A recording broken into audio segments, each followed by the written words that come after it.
එන හැම රජයක්ම කළේ ධනය හම්බ කළේ මොකෙන්ද? මොනෙන්ද කළේ? ආදායම් ලැබුවේ. මත්පැන්, මත්කුඩු පින්නත් මත්කුඩුත් රජයට සම්බන්ධයි. ආයි ඒකේ කිසිම දෙකක් නැහැ. මත්කුඩුත් රජයට සම්බන්ධයි. මත්පැන්, මත්කුඩු ඊගාවට සිගරට්, ගණිකා නිවාස, රේස්, ලොතරැයි, කැසිනෝ මේ ඔක්කොම මොනවාද? චයිනීස් රෙස්ටොරන්ට්ස් මේ ඔක්කොම රජයේ ආදායම් මාර්ග. දැන් මේ ආදායම් මාර්ගයේ ඉත්තෝ කවුද? සේරම සිංහල බෞද්ධයෝ. ඔයත් හිතන්න දැන් යන්න හවස් 6න් පස්සේ ඔය චයිනීස් රෙස්ටොරන්ට්ස් ගාවට ඔයත් යන්න ඔය තියෙන මත්පැන් මෙව්ව ගාවට පොලිමට කාර් දැක ගන්න පුළුවන්. ඒ කාර් වලට ගෙනලා එතනම පැදුරු දාගෙන පාරයිනේ මත්පැන් වීති නේද? මත්පැන් වීදි තියෙන්නේ.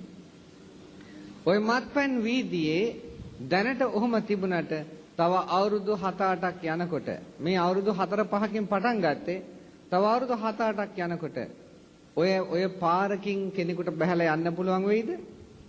ඔරලෝසුවක් දාගෙන, චේන් එකක් දාගෙන, හොඳ ඇඳුමක් ඇඳගෙන යන්න පුළුවන් වෙයිද ওই පාරකින් කාටවත්? බෑ. ගියොත් සමහරකට ඔයගොල්ලන්ගේ දරුවෙක්, ඔයගොල්ලන්ගේ මහත්තයම වෙන්න පුළුවන්, ඔය ඇත්ත එක් වෙන්න පුළුවන්. බෙල්ල කපලා පාරයින් ඉතියේ ඇඟේ තියෙන දේවල් ඔක්කොම හුරගෙන. ඔයත් හිතනවද නෑ කියලා? දැන් වෙන්නේ නැද්ද ඒක? දැන් වෙනවා ඒ දේ. දැන් ඉතින් අපේ තාත්තලට කරගන්න ඕන වෙලා තියෙන්නේ ඒකද? ඔන්න දැන් මේ ඇහෙන තෙක්මානේ ඉන්න පිරිමියෙක් ඉන්නවා නම් ওই පිරිමියා හිතන්න ඔය ඇත්තන්ට අපේ ජාතියට කරන්න ඕනේ ඕකද? ඔයත් දැනගන්න ඔය ඕවා යටින් තියෙන බොහොම ව්‍යාපාර.